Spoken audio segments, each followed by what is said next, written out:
Good evening all of you. నేను మీకు ఈరోజు ఇంపార్టెంట్ అయినటువంటి కరెంట్ అఫైర్స్ గురించి చెప్పబోతున్నాను. మీరు ఈ వీడియోని మొదటి నుండి చివరి వరకు ఎక్కడ స్కిప్ చేయకుండా చూసినట్లయితే ఈ కరెంట్ అఫైర్స్ మీకు అర్థమవుతుంది.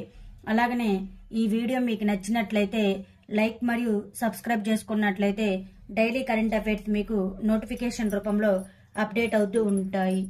ఏ దేశం ఇటీవల షిడావో బే అణు విద్యుత్ ప్లాంట్లో ప్రపంచంలోని 4వ తరం అణు రియాక్టర్ను ఆవిష్కరించింది? చైనా. ప్రాంతీయ భద్రత మరియు సహకారం పట్ల తమ నిబద్ధతను హైలైట్ చేస్తూ విన్ బ్యాక్స్ 2023 సైనిక వ్యాయామంలో ఏ రెండు దేశాలు చురుకుగా పాల్గొంటున్నాయి? భారతదేశం మరియు వియత్నాం. వ్యవసాయ డ్రోనులతో గ్రామీణ ప్రాంతాల్లోని మహిళలకు సాధికారత కల్పించేందుకు ప్రధాని మోదీ ప్రారంభించిన కార్యక్రమం పేరు ఏమిటి? Namo drone Didi. Golden Globe Awards ఏ ఎడిషన్ జనవరి 2024లో జరగబోతుంది? 81వ.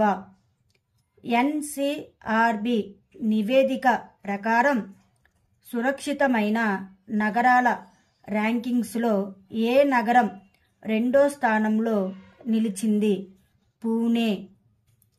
వరల్డ్ ఎకనామిక్ ఫోరంలో ఉత్తరప్రదేశ్ విజన్ యొక్క ప్రాథమిక దృష్టి ఏమిటి? $1 ట్రిలియన్ ఆర్థిక వ్యవస్థగా రూపాంతరం చెందడం. జర్మన్ బ్యాంకు KfW-తో REC లిమిటెడ్ సంతకం చేసిన €200 మిలియన్ రుణ ఒప్పందం యొక్క ప్రాముఖ్యత ఏమిటి? భారతదేశ విద్యుత్ రంగ సంస్కరణకు మద్దతు ఇవ్వటం. కార్గిల్ యుద్ధంలో జరిగిన చారిత్రాత్మక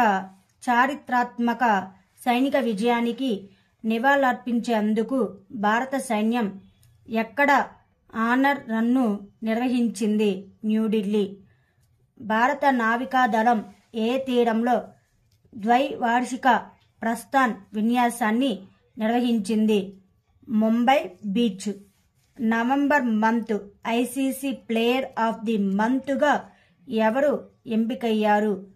ట్రావిస్ హెడ్. ఇటలీ యొక్క ద ఆర్డర్ ఆఫ్ మెరిట్తో సత్కరించబడిన భారతీయ నటులు ఎవరు? Kabir Bedi. Developed India 2047 Voice of Youth అనే కార్యక్రమాన్ని ఎవరు ప్రారంభించారు? నరేంద్ర మోదీ.